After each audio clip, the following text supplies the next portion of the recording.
Assalamualaikum warahmatullahi wabarakatuh dan selamat malam. Perkenalkan, nama saya Mawar Ftaka. Di sini saya akan memaparkan materi mengenai penelitian kualitatif.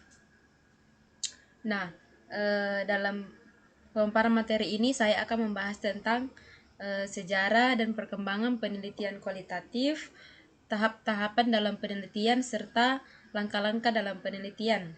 Nah, langsung saja kita ke sejarah perkembangan. Nah, berdasarkan fakta sejarah, perkembangan ilmu pengetahuan tidak dapat dipisahkan dari penelitian.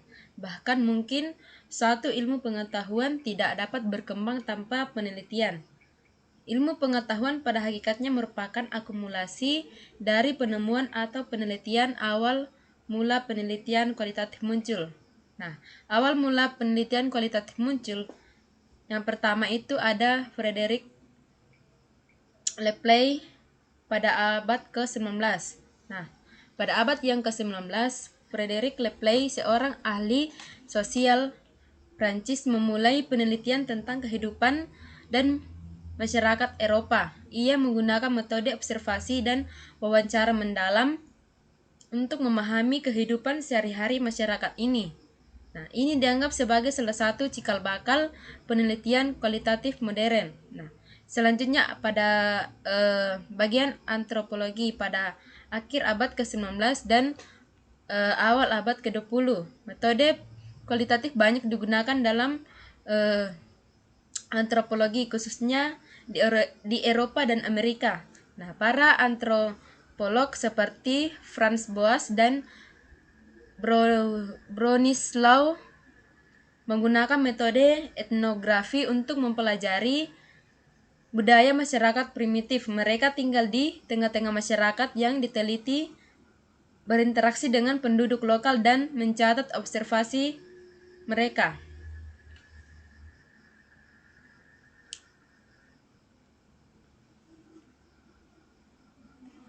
Selanjutnya ada perkembangan. Yang pertama ada paradigma baru. Nah, paradigma baru pada pertengahan abad ke-20, penelitian kualitatif mengalami perkembangan pesat dengan munculnya paradigma baru dalam ilmu sosial.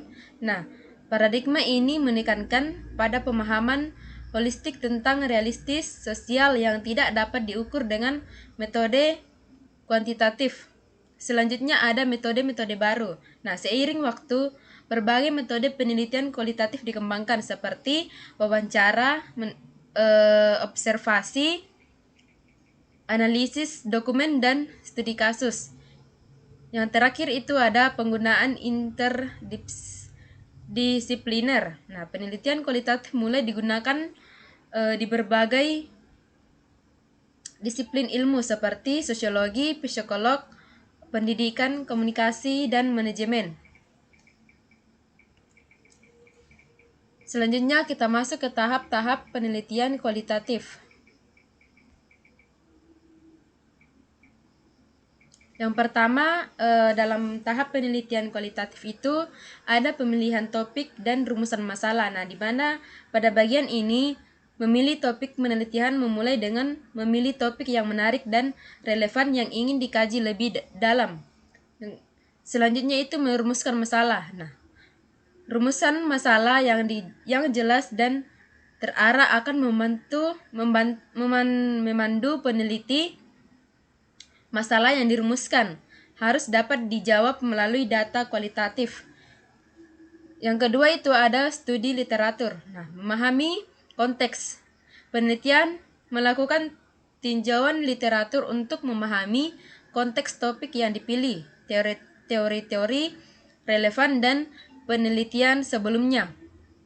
Yang kedua itu ada menentukan kerangka teori. Nah, studi literatur dalam membantu dalam menentukan kerangka teori yang akan digunakan untuk menganalisis data. Yang ketiga itu ada desain. Nah, desain ini terbagi lagi menjadi 3, yaitu menentukan metode. Nah, metode pemilihan. Nah, peneliti memilih metode penelitian kualitatif yang sesuai dengan topik dan tujuan penelitian. Yang kedua itu ada memilih teknik pengumpulan data. Teknik pengumpulan data yang umum digunakan dalam penelitian kualitatif meliputi observasi, partisipan, wawancara mendalam, analisis dokumen, dan studi kasus. Yang ketiga itu ada menentukan populasi dan sampel. Peneliti menentukan populasi dan sampel yang akan diteliti. Selanjutnya ada tahapan yang keempat, yaitu pengumpulan data. Nah, melakukan observasi, penelitian melakukan observasi partisipan untuk mengamati dan berinteraksi dengan lingkungan dan subjek peneliti. Selanjutnya ada melakukan wawancara. Nah, peneliti melakukan wawancara mendalam dengan responden untuk mendapatkan informasi yang mendalam tentang pengalaman dan perspektif mereka. Yang ketiga itu ada menganalisis dokumen. Nah, peneliti menganalisis dokumen seperti teks, gambar, dan video untuk menemukan makna dan pola. Tahap yang kelima itu ada analisis data. Nah, analisis data ini terbagi lagi menjadi 3 tahapan. Yang pertama, reduksi data. Peneliti meringkas dan mengkategorikan data yang telah dikumpulkan. Yang kedua itu ada kategori data. Peneliti mengelompokkan dan data berdasarkan tema dan pola munculnya masalah tersebut. Selanjutnya ada tahapan yang kelima. Tahapan yang kelima ini terbagi lagi menjadi 3 bagian. Yang pertama, reduksi data. Nah, peneliti meringkas dan mengkategorikan data yang telah dikumpulkan. Yang kedua itu ada kategorisasi data. Penelitian mengelompokkan data berdasarkan tema dan pola yang muncul. Yang ketiga itu ada display data. Peneliti menyajikan data dalam bentuk naratif, tabel, diagram, atau bentuk lain yang membantu dalam interpretasi. Nah, tahap yang keenam itu ada interpretasi data, di mana terbagi lagi menjadi 2, yaitu menarik kesimpulan. Nah, peneliti menafsirkan data dan menarik kesimpulan berdasarkan pola dan tema yang muncul. Yang kedua itu adalah membangun teori. Peneliti dapat mengembangkan teori baru atau memperkaya teori yang sudah ada berdasarkan data yang dianalisis. Selanjutnya ada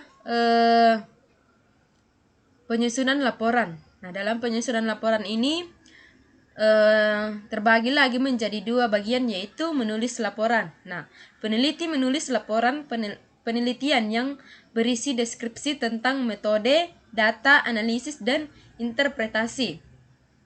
Yang kedua itu ada memvalidasi hasil. Nah, peneliti melakukan validasi hasil penelitian dengan melibatkan responden atau pakar di bidang yang relevan.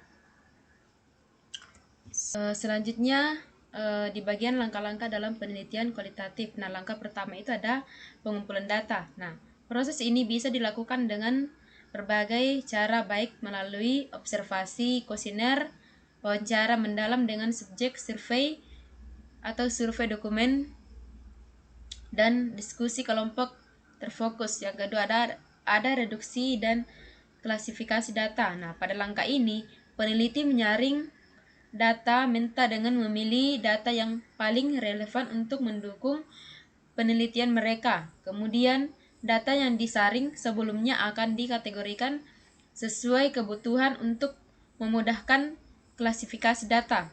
Yang ketiga itu ada tampilan data. Nah, pada fase ini peneliti merancang baris dan kolom matrik data kualitatif dan menentukan jenis dan format data yang akan dimasukkan ke dalam bidang metrik. Yang keempat itu ada menarik kesimpulan. Nah, terakhir peneliti menarik kesimpulan yang harus mencangkup semua informasi relevan yang ditemukan dalam penelitian. Nah, kesimpulan ini juga harus menggunakan bahasa yang mudah dipahami.